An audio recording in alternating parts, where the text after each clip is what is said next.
בראשה אליהו בן רונית. אמן, ויוחנן בן שרה, חבר אסתר, ועזיזה בת נג'מה, רחמונה בת ליזה, רחמונה בת נג'מה, לאה בת רחמונה, אני בת אסתר. יהודית בת רות, אסנת בת שר. ולאלף הבדלות. אישה צבא, בית רות, שושנה. ומרים בת ימינה. C'est les malades? Les malades? ולהבדיל. להבדיל ליצחק בן שלום. משה... שניאור זלמן בן רחמונה ואימנדל בן עזיזה. משה בן אברהם שהיום פקודת שנתו. Ok.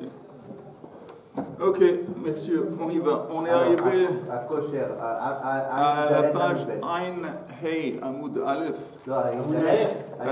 Non, Ain Hey Amoud Aleph. Aleph ou Bet? Ain Hey Amoud Aleph. Le fait que vous n'étiez pas concentrés, c'est pas ma faute. C'est le café. Ain Hey. On est arrivé jusqu'à Ain Hey Amoud Aleph, je me rappelle. Oui. Alors on est arrivé jusqu'à Amarav, la troisième ligne.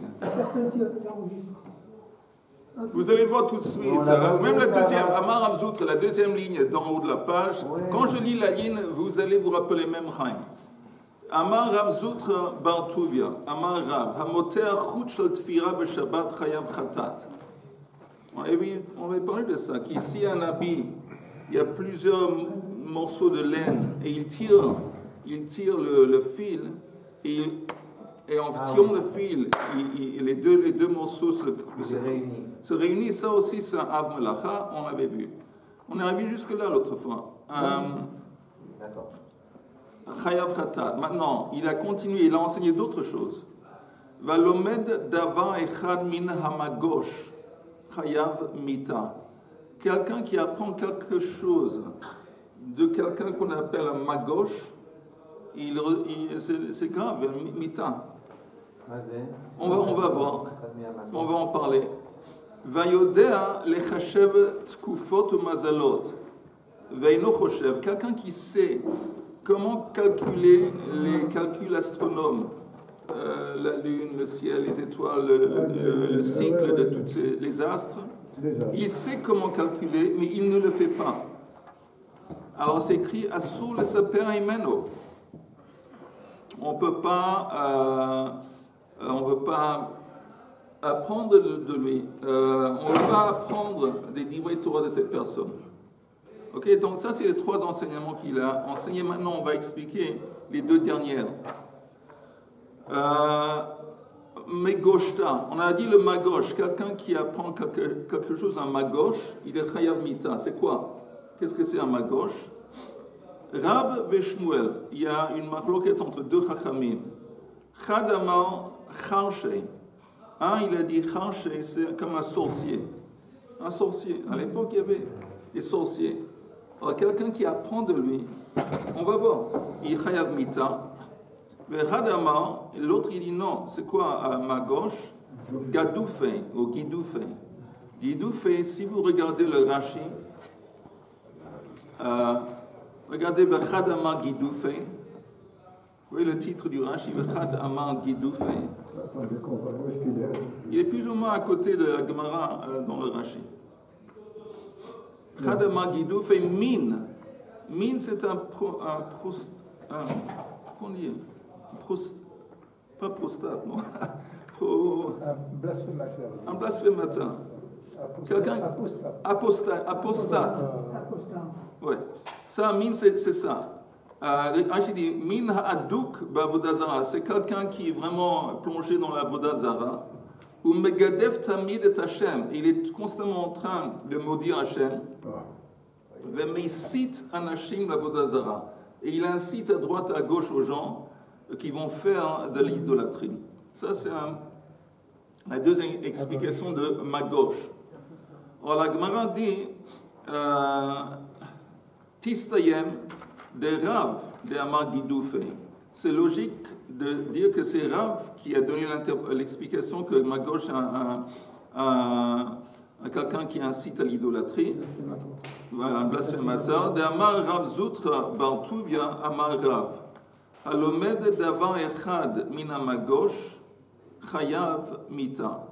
Parce que Rav lui-même a enseigné que quelqu'un qui apprend quoi que ce soit d'un magosh, il est obligé, pas obligé, il est passible de mort. condamné à mort. Passible de mort. Il est passible de mort. Maintenant, la Gemara dit, si tu me dis qu'on parle d'un sorcier, que Magosh c'est un sorcier, Ha'aktiv, et pourtant c'est écrit, Lotilmad la asot, écrit dans la Torah, Lotilmad la asot, peut-être le verset ici. Oui, je vous lis le verset en entier.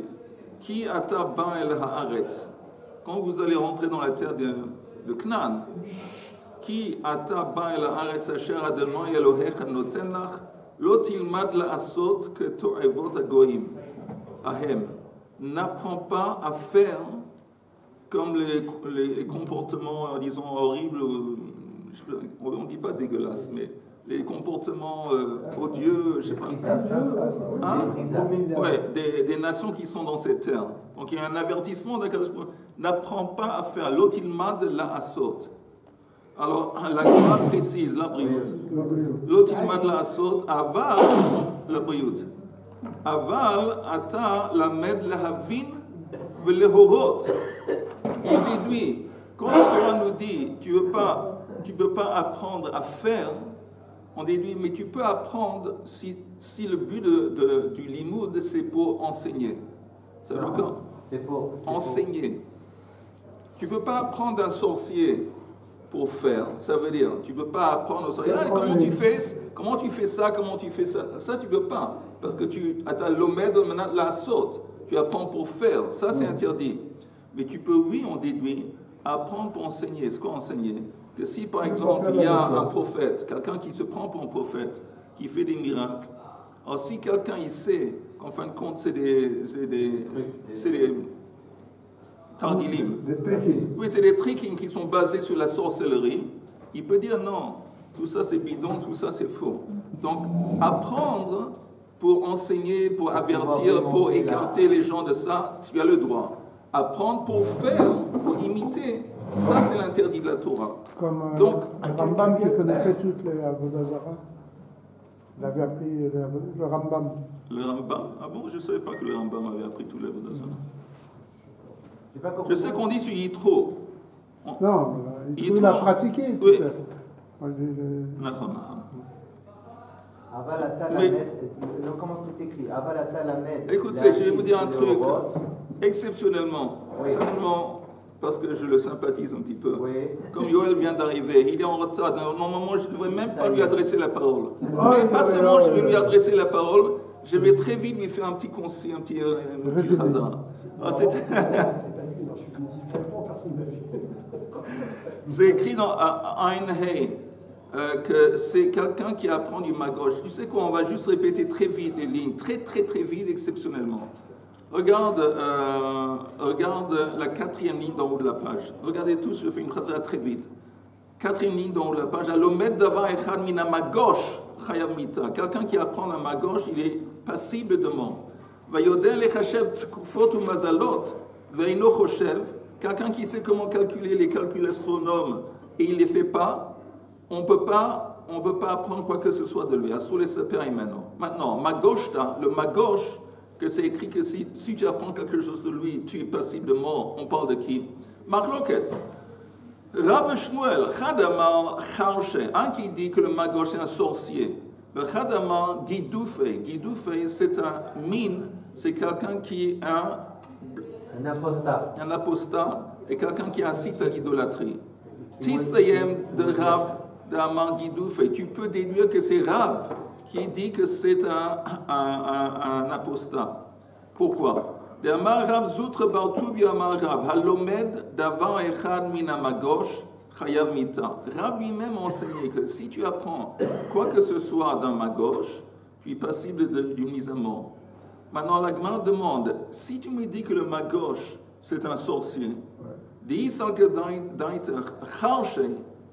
Et pourtant, il s'est écrit, va active dans la Torah, l'otilmad la'asot. Tu ne peux pas apprendre de lui pour faire.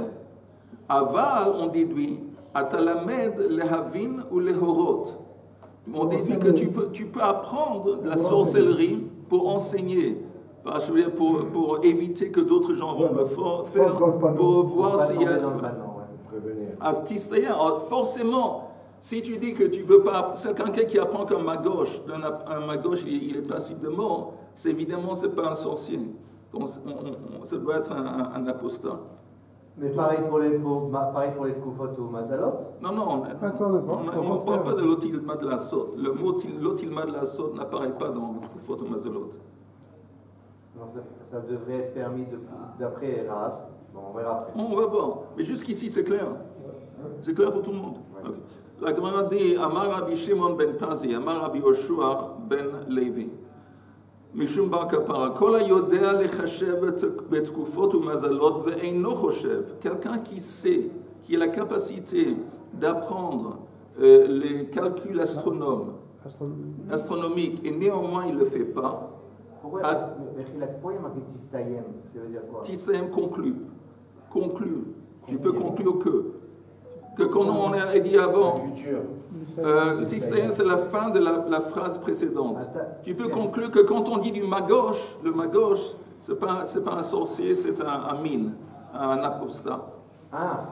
Conclu. C'est ça que ça veut dire ça? Conclu, ça veut dire, on avait une question, Chaim.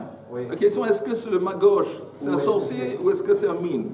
Oui. Après, on apporte une preuve, donc tu peux conclure, Tistayem, que c'est un mine. Encore une fois, je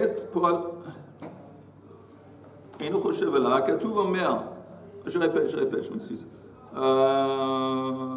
Amar Rabbi Shimon ben Pazi, Amar Rabbi Yoshua ben Levi, Mishum bar kapara, kol hayodea lechashev בתקופות ומזלות ואינו חושב, עליו הכתוב אומר, ואת פועל השם לא יביטו, ומעשה ידיו לא ראו. Le verset dit dans Yeshayahu, et poel Hashem lo yabitu. Ils vont pas regarder, ils vont pas observer la création d'Hashem, ou ma'ase yadav lo ra'u. Ils n'ont pas aperçu les œuvres de ses mains. Ça veut dire quoi? Ils n'ont pas fait ça. C'est une réprimande. Réprimande, ça veut dire qu'ils n'ont pas... Il y a un très beau Rashi.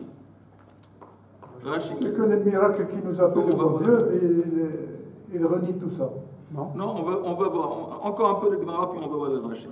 Rashi qui dit... encore une fois, la Gemara nous a dit, je retourne à la Gemara. La Gemara nous a dit que...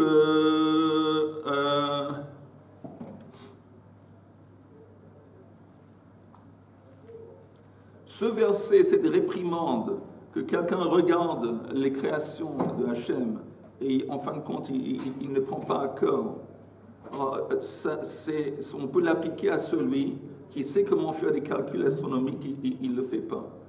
Alors on continue, on explique. Amar Rav Shmuel bar Nachmani, Amar Rabbi Yochanan, minayin she mitzvah al ha'adam lechashev tkufot umazalot. D'où on sait que c'est... Mitzvah, ce n'est pas dans le sens littéraire de mitzvah. Mitzvah dans le sens que c'est autorisé ou c'est bien. C'est bien de le faire. Ce n'est pas une obligation, mais c'est bien de le faire. D'où est-ce qu'on sait que c'est bien quelqu'un qui va pouvoir calculer les calculs astronomiques? Chez Neymar, c'est écrit dans la Torah. Ushmartem va'asitem. Vous allez préserver et faire. Parce que dans ça consiste votre sagesse dans les yeux des nations. À quoi fait allusion la Torah quand elle dit qu'il y a une espèce de sagesse qui est considérée comme une sagesse dans les yeux des nations? C'est le calcul des astronomiques.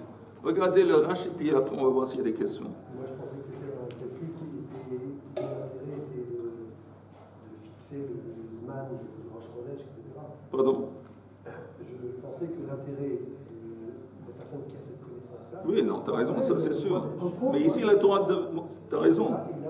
Non, non, mais quand on dit il y a une sagesse qui est considérée comme, et respectée, qui impacte et impressionne les nations, on dit, sans parler de Rosh Chodesh, on parle ici de l'astronomie. Et c'est aussi lié à ce verset qui est dit auparavant, qu'il y a quelqu'un qui regarde la grandeur d'Hachem dans la nature et néanmoins il ne prend pas à cœur. Alors maintenant, regardons le Rashi. Rashi qui dit l'Einei Ha'amim, dans les nations, devant les yeux des nations. Vous voyez? Chez Chochma Hanikereti, parce que c'est une sagesse Nikeret qu'on peut vérifier. C'est un truc qu'on peut, aux yeux des gens, on peut vérifier. Chez Mar'e Lahem Siman Lidvarav, Behilu Chachama Ve'amazalot, parce qu'il peut apporter une preuve à ses calculs selon le cycle des astres. Chez Meidim Kidvarav, parce que les astres, les planètes, ils témoignent selon ses calculs. Chez Omer, par exemple, chez Omer, Shanazu Geshuma hi, Vehiken, Shanazu Shechuna, Vehiken. Par exemple, il dit cette année va être une année qui va être avec beaucoup de pluie. Donc il annonce que cette année c'est une année qui va être chaude et sécheresse. Et il s'avère qu'il a eu raison. Chez Kol Ha'itim, les Fima'alach Hachama b'mazalot u'moldotea, b'mazal talui hakol. Parce que toutes les saisons sont en fin de compte liées au cycle des planètes. Hakol lefi hasha'a hamatrelet leshamesh beknisat hachama lemazal. Ça, c'est déjà un peu compliqué, mais ça, c'est selon le moment que le soleil y rentre. Il y a un mazal, il y a un cycle de planètes qui tournent. Quoi que ce soit, la Torah nous dit que ça, c'est un exemple d'une sagesse qui impressionne les peuples. Parce que tu dis quelque chose, ça ne reste pas une théorie. Les gens, ils peuvent confirmer ce que si tu as dit, c'est vrai ou pas, selon tes calculs astronomiques, selon l'observation que tu as fait des planètes. Même la Lune, on le voit déjà la Lune. L'influence qu'elle a sur l'homme. Quand il y a la pleine Lune, quand il n'y a pas la Lune. Déjà, je ne sais pas, aujourd'hui, on pourrait dire, bon, aujourd'hui, c'est évident, aujourd'hui, on a les, comment on appelle ça, météorologues. Oui. Mais ici, à l'époque, c'était pas avec l'avianime. Avec des satellites. À l'époque, il n'y avait pas des satellites. Il n'y avait pas des microscopes, des choses là. Télescopes. Il n'y avait ni télescope ni satellite. Comment ils arrivaient à faire ça? C'était des calculs. Extraordinaire. Des calculs. Mais en attendant, encore une fois, quelqu'un, c'est important, parce que Akadosh Baruch Hu, il a créé le monde d'une façon vraiment... Il y a un livre classique de Moussa qui s'appelle Chovot et Levavot. C'est un des grands livres de base du Moussa. Ça vaut la peine si quelqu'un... Une fois, avant des années, on a appris ça ensemble à Emouna. Avant beaucoup d'années. On peut revenir dessus. Et un des chapitres qu'il consacre, c'est Shara Bechina. Bechina, il consacre l'observation du monde naturel. À partir de l'observation du monde naturel, on aperçoit la grandeur d'Hachem.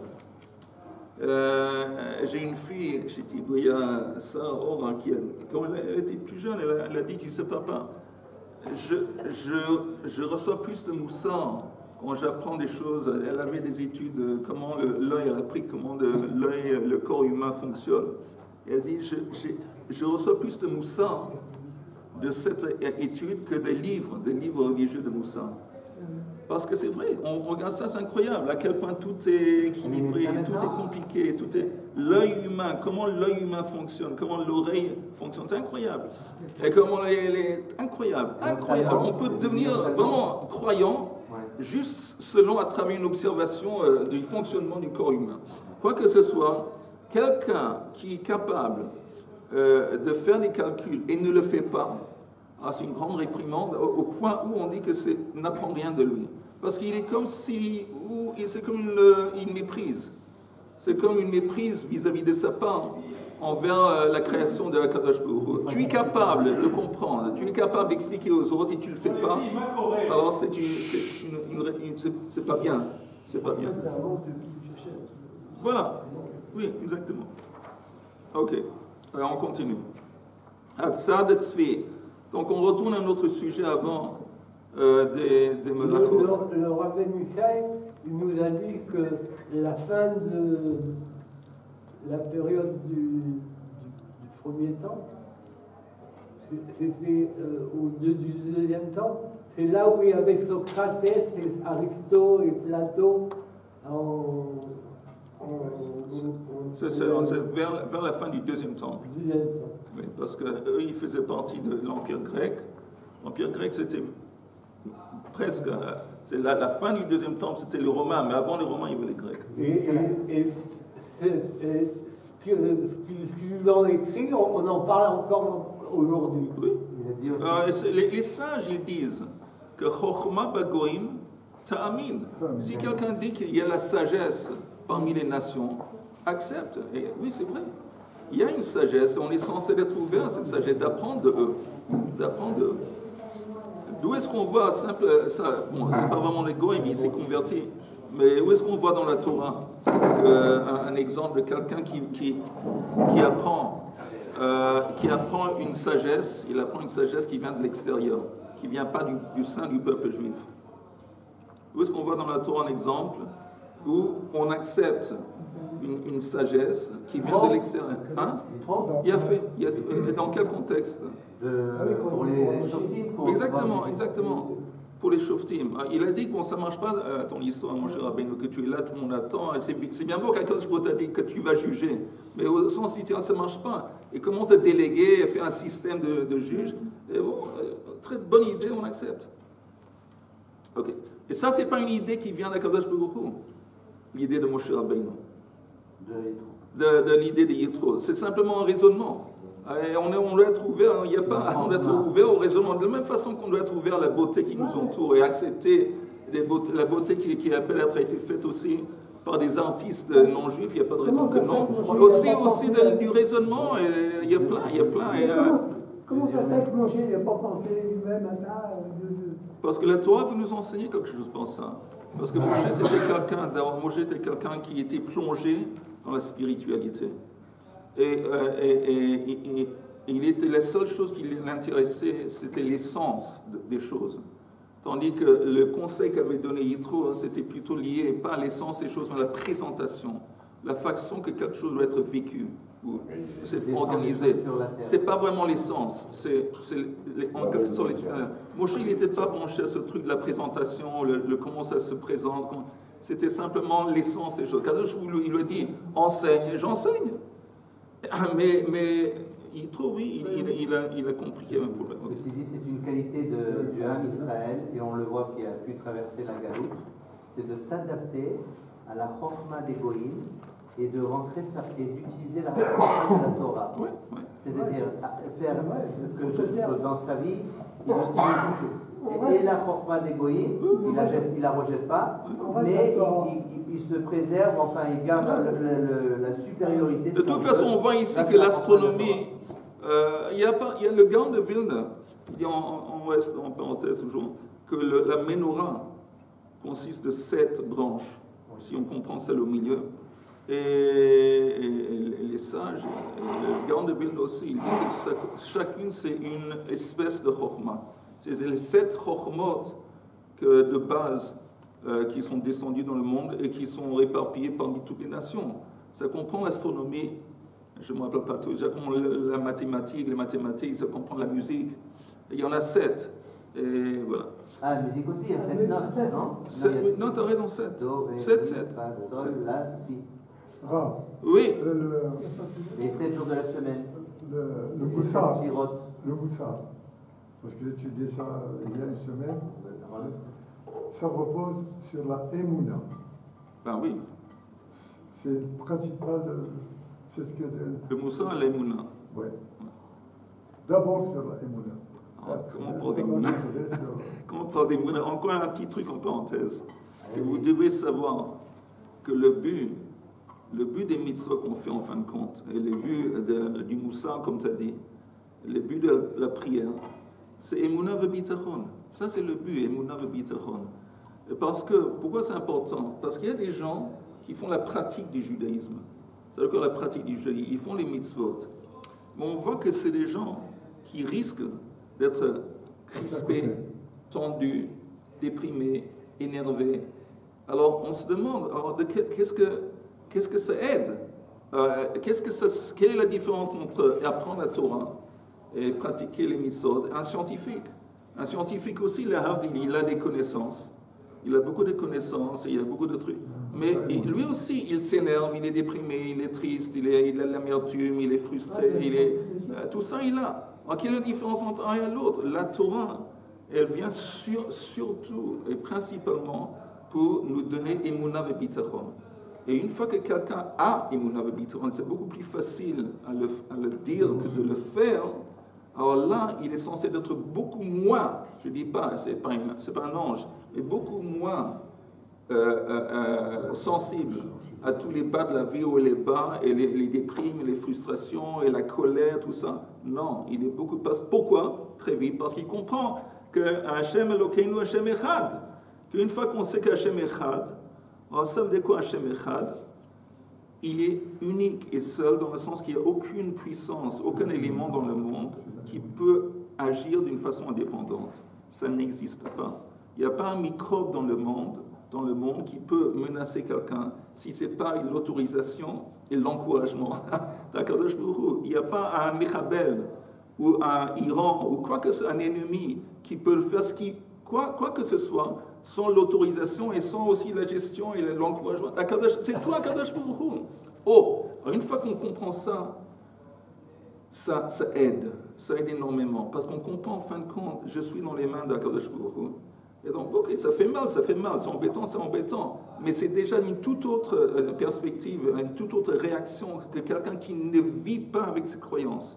Quelqu'un qui ne vit pas avec ses croyances, encore une fois, il est susceptible d'être embêté, déprimé, frustré, en colère et compagnie. Et c'est pour ça que vraiment le but de tout ce qu'on fait, quand on prie, quand on dit les mitzvot, c'est pour inculcate, pour développer en nous c'est Emunah v'bitachon. Ok. Emunah v'bitachon, 193 en valeur numérique, c'est Echad.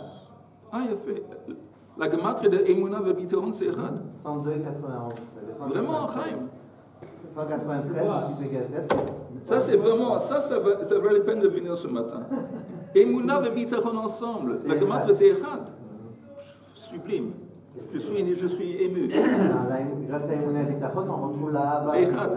Il a fait. Oui, elle est. J'arrive pas à voir ça. Ce que j'ai constaté, moi, dans ma parole, c'est que... Attends, je m'excuse. Attends, je n'ai pas compris. Echad, c'est 13. Oui. C'est 13, comment ça va? À Emunah v'bitachon, comment tu arrives à 13? C'est beaucoup plus. 102. Et bitachon, v'bitachon, 91. 102 et 91, 193. 1 et 9, c'est 10 et 3, 13. Ah. Ouais, c'est pas une vraie gématrie. Le Ne vise pas. Parce que Echad, c'est 13. Mais le Echad, c'est celui qui réunit tous les chiffres. Ne mets pas, tu me diras, c'est 4. Intéressant. C'est pas aussi Très intéressant. Ok, on continue. Ellie, tu voulais demander une question? Je voulais dire simplement que plus on avance Oui, dans la grande. et plus il y a des questions qui se soulèvent, et que très souvent on n'a pas la réponse. Ou alors on a une réponse qui ne nous satisfait pas, qu'on n'est pas content de ça. Et alors, des fois, on est un peu dans le doute. Est-ce que j'ai compris? Est-ce que je n'ai pas compris? C'est pas facile d'étudier et d'avancer. Parce qu'à chaque fois, on trouve un monde différent. Et chaque fois, il faut s'adapter à ce monde-là avec les questions, avec les réponses. Il a fait. Et c'est pas facile. C'est pas facile. Quand on a l'Emunah, c'est pas facile. C'est pas facile. Mais souvent, il y a des réponses, et en plus, ok, c'est pas facile. Mais heureusement qu'on n'est pas des mauviettes. Ok, on continue. Hatzad Tzvi, c'est écrit qu'on ne peut pas attraper un daim. Tanoura Banan. Hatzad, c'est écrit, un des avot melachot, c'est écrit. Un cerf, non? Un cerf. Ah, ça change. Qu'est-ce que j'ai dit? Un daim? Ah oui, alors. C'est presque pareil. Tanu C'est Rabbanan, important, c'est pas la même. Atzad Chilazon Vapotso Eino Chayav El Achat. Quelqu'un qui attrape un mollusque dans la mer, duquel vient le trelet, Vapotso, il le brise pour extraire l'encre. Eino Chayav El Achat. S'il a fait cet acte le Shabbat, il a seulement transgressé une transgression. Laquelle? Tzad. Tzad, c'est chasser, attraper. On n'a pas le droit d'attraper un animal. Rabbi Yehuda Omer, non, Chayav Shtaim. Non, il a transgressé deux transgressions. Shehaya Rabbi Yehuda Omer, Petsia Bichlal Disha. Il dit que l'acte de briser pour extraire, ça rentre dans la catégorie la Av Melacha de Disha. Disha, c'est quand on presse, on met un poids sur les blés, le blé, pour extraire les grains de l'écorce des tiges, séparés. La douche. Donc il dit, en fin de compte, psia, c'est dans la même catégorie. Donc il dit, tu as deux transgressions. Et si tu as fait les deux dans un état d'ignorance, tu dois apporter deux offrandes. Un à cause de Tzad et l'autre à cause de Psia, qui est Disha. Amroulo, on a dit à Rabbi Yehuda, Ein Psia, Bichlal Disha. Il dit non, Psia, ce n'est pas incorporé dans Disha. Amar Rav Maïtama de Rabbanan. Pourquoi il dit ça, les Rabbanan? Que ça vrai, Ein Disha, elle a les guidoulés karka. Ils disent que le concept de la douche de Disha, c'est seulement un concept qui s'applique à la récolte. La chose qui pousse à partir de la terre, et donc comme les mollusques qui sont exclus, ça ne s'applique pas. La Gemara propose quelque chose d'autre. Mais pourquoi il n'est pas aussi fautif? À cause du fait qu'il a tué. Il a tué, on ne veut pas tuer. Netilat neshama le Shabbat, c'est interdit. Mais un mollusque, c'est pas un chai, c'est pas non, c'est un être vivant. C'est un être vivant. C'est un chai. Bon, oui. Non, Neshama, il n'a pas. Mais il n'a pas Neshama. Mais il a un esprit, on va dire ça, il a un nefesh. Mais de toute façon, Netilat Neshama. Amar Rabbi Yochanan, lui propose chez Psao Met, que quand on a écrasé le mollusque, il était déjà mort. On l'a extrait de la mer. Il était vivant, mais maintenant, au moment plus tard qu'on va l'écraser, il est déjà mort. Même si tu dis que tu l'as écrasé quand il était vivant, même dans ce cas, tu es néanmoins patour. Tu n'as pas transgressé l'interdiction de tuer. Pourquoi? Mitaseku etzel netilat neshama. Mitasek, ça veut dire quoi? Qu'il était occupé à faire quelque chose, il visait quelque chose.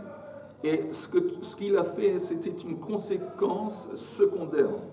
Ce n'était pas la chose qu'il a, par exemple ici, il n'a pas voulu, ce n'était pas son intention de tuer le mollusque. Son intention était d'extraire l'encre, la couleur. Donc ça s'appelle mitasek. Mitasek, c'est-à-dire que toi, c'est un truc que tu ne ciblais pas, que tu ne voulais pas. Donc, il y a quelqu'un qui dit que mitasek, tu patournes. On n'est pas d'accord. Pourquoi vous n'êtes pas d'accord? Parce qu'on n'est pas d'accord. Et s'il y a un moustique qui vient, le but final, c'est pas le but final. C'est plus de tuer le moustique. Tu veux pas écrire ça Tu tues parce que tu veux le tuer. je le tue parce qu'il va me piquer. Alors je le tue. Tu veux le tuer? Mais tu peux pas ester sans le tuer. Comment tu le sais? La fin ne justifie pas les moyens. Non, la question, la question est quand tu tues pour ne pas être piqué, il ne t'a pas encore piqué. En fin de moment, il ne t'a pas piqué. Alors, le fait que tu veux le tuer parce que pour éviter qu'il va piquer. Mais ici, c'est différent. De ton point de vue, tout ce que tu veux, c'est extraire l'encre.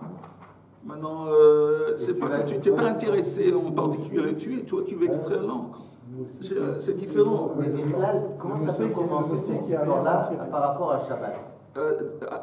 D'abord par rapport à Shabbat, nous on sait qu'un des caractéristiques de Shabbat, que les melachot interdites, ça doit être melechet machashevet. C'est quoi melechet machashevet? C'est des actes conscients. Conscient dans le sens que c'est un acte voulu. Avec j'ai voulu, intentionnel, malach et machashevet. Dans ce point de vue, tuer, c'est pas un truc que tu as voulu. Mais encore 2 lignes et on va voir si vous avez des questions. La Gemara dit pardon. Rava Amar, même si tu dis que tu as écrasé le mollusque quand il était vivant, mitaseku. Il est mitasek, et celle netilat neshama, il n'a pas ciblé de le tuer, donc il est. Pardon? Tu as dit qu'ils n'avaient pas de neshama, les mollusques. Non, ici neshama, ça veut dire la vie. Il a pris la vie. Ils n'ont pas de neshama. Ils n'ont pas. Mais netilat neshama, on lui a privé de la vie. Et pourtant, tous les deux, ils ont dit à Abaye et Rava, Modé Rabbi Shimon, bepsik reish velo yamut. Nous, on a cette fameuse marloquette entre Rabbi Yehuda et Rabbi Shimon sur le sujet de Davar shelo mitkaven. C'est que si tu fais quelque chose que tu n'as pas voulu, c'est lié, c'est plus ou moins le même sujet. Par exemple, l'exemple classique, quelqu'un qui traîne un meuble quelconque pour l'apporter quelque part d'autre. Il le traîne par terre sur le sol, il fait un sillon. Faire un sillon, c'est interdit. Alors, Rabbi Yehuda, il dit, Davar shelo mitkaven chayav. Il dit néanmoins, tu as fait le truc dont tu es responsable. Rabbi Shimon dit que non, parce que comme tu n'as pas voulu faire un sillon, tout ce que tu as voulu faire, c'est transporter le meuble et le mettre quelque part d'autre. Le sillon, c'est une conséquence secondaire, et donc tu n'es pas responsable. Mais, même Rabbi Shimon accepte le principe de psik reisha velo yamut. C'est quoi psik reisha? Psik reisha, tu as coupé la tête. Velo yamut, elle ne va pas mourir. La poule. Oui, la fameuse poule. À la belle époque où il n'y avait pas les ordinateurs, alors si on voulait donner un jeu à nos enfants, qu'est-ce qu'on faisait? On leur donnait des billes. On leur donnait des billes. Mais il n'y avait pas non plus pas seulement il n'y avait pas des ordinateurs, il n'y avait pas non plus des billes. On ne pouvait pas aller à un magasin acheter des billes. Alors, comment ils faisaient à l'époque? Ils coupaient les têtes des poules et ils jetaient les têtes des poules en tant que billes ou de poules. Ok? Maintenant, le père, le Shabbat, il ne peut pas couper la tête d'une poule et dire, moi je n'étais pas intéressé qu'elle va mourir, tout ce que je veux faire, c'est donner un jouet à mon enfant.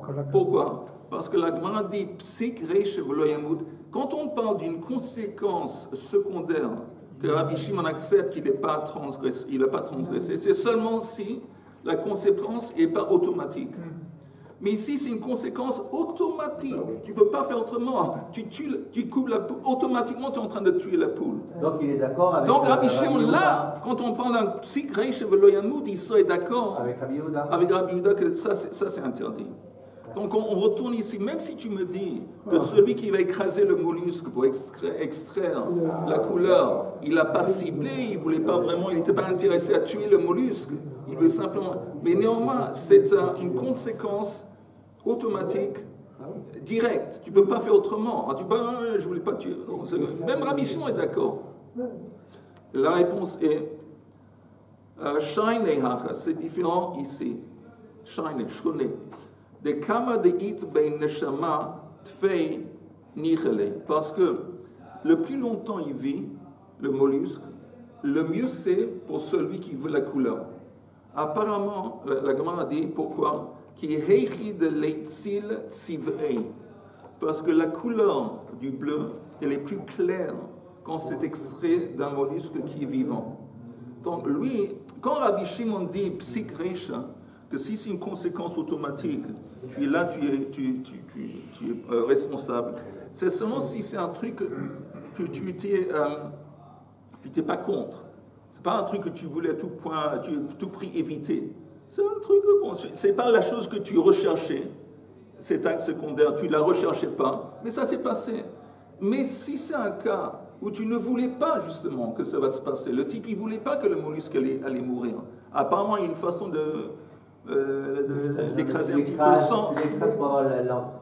Si tu fais comme ça, c'est évident. Mais il y a une façon de l'écraser un petit peu sans qu'il va mourir. Comme c'est une conséquence qu'il voulait éviter, alors là, oui, tu peux dire que c'est mitasek et il n'est pas responsable de netilat neshama.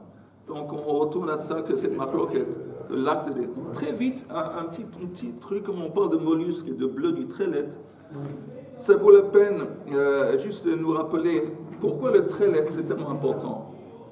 Le trélet, les sages nous disent que quelqu'un qui voit le trélet dans les tzitzit, alors ça lui rappelle le bleu de la mer, le bleu de la mer lui rappelle le bleu du ciel, et le ciel lui rappelle qui c'est un kavod. Donc c'est un truc qui le joint à Kadosh Baruch Hu. Ça c'est le midrash. Le bleu du ciel. Pardon? Passer par le bleu de la mer pour le bleu du ciel. Oh, ça c'est déjà une bonne question. Pourquoi passer par le bleu de la mer? Alors comment est-ce qu'on a découvert? On a découvert récemment le trélet. Et un truc qu'ils ont vu, ils ont découvert, c'est que ils ont fait des recherches. Avant, à l'époque, il y avait le Admor Meragin qui a dit que le trélet, ça vient d'un petit poisson. Il y a un poisson duquel il y a une espèce de dent, et lui, il disait que un poisson. Mais récemment, on a découvert que ce n'est pas le cas, que ça vient d'un mollusque. Par exemple, ils ont vu, entre autres, ils ont vu qu'il y a des anciennes, dans le sud du Liban aussi, ils ont vu des anciennes usines de fabrication de trélettes, on dit en anglais dans la teinture, et ils ont vu plein de petits coquillages, de mollusques. Ça c'est un. Et deux, ils ont dit, bon, ça vient du mollusque. Mais il y a un problème. La couleur qui vient du mollusque, on dit en anglais purple.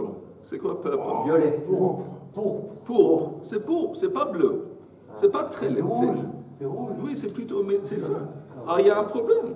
Comment tu dis que c'est très laid? La couleur, c'est pas ça.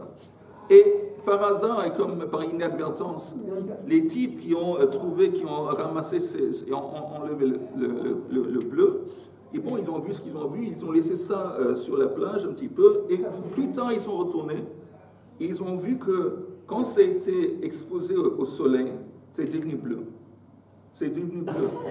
Donc, ils ont vu que le trélet, c'est une couleur qui est le résultat de quelque chose qui vient de la mer, mais quand c'est exposé, ça devient seulement du trélet une fois que c'est exposé au soleil.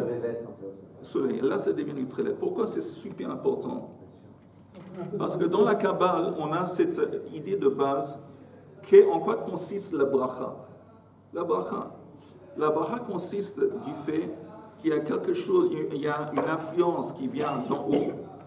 Dans la Kabbale, ça vient d'en haut, et ça passe à travers un truc qui s'appelle Yesod, et puis après ça arrive à une mida qui s'appelle Malchut.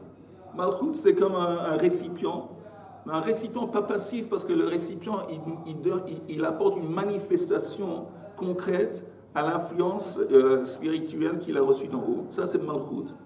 Dans la Kabbale, la mer, c'est un symbole de Malchut. Et le soleil est donc féminin. Malchut, c'est féminin. Et le soleil, c'est masculin. Et c'est Yesod. Donc on a vraiment le bleu, c'est la seule couleur qui existe. En fait, c'est la mer, M-E-R, et aussi M-E-R-E. Oui, tout à fait. C'est pas par exemple, c'est pas par hasard.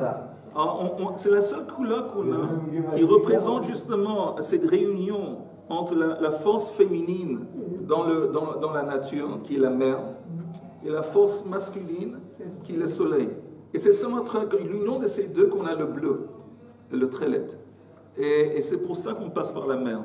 Pour arriver, parce que quand on arrive à Kadosh Baruch Hu, la façon que nous on arrive à ça, c'est qu'on doit être conscient de la bracha. La bracha, c'est pas simplement Shamaim.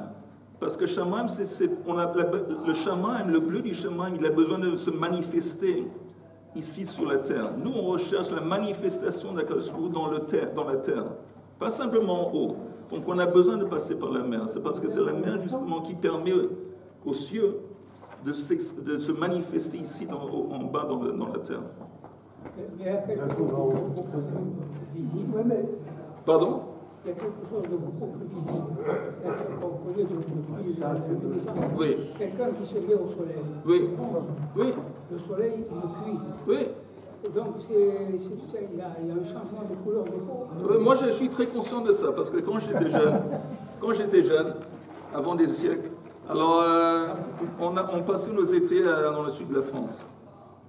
Et on allait à la plage les étés à Cannes. À Cannes, sur la plage. Et puis on passait, et je m'appelle, ma mère, elle a dit, mets un peu de crème, voilà. J'ai passé des heures au soleil. Et il y avait, je me rappelle, systématiquement, ma peau brûlait. Et quelquefois, si j'étais trop... Oh, c'est rien encore. Voilà. Aujourd'hui, j'ai des problèmes de peau. Et le docteur m'a dit, tu sais, parce que tu as une peau, disons, tu as une peau ashkénaze, parce que mon père était ashkénaze, tu as une peau qui est sensible au soleil. Et quand tu étais jeune, tu as passé trop de temps au soleil. Et maintenant, quand tu vieillis, ça commence à se manifester de la façon que ça... Voilà. Donc, tu parles de ça, je sais de quoi tu parles. Messieurs,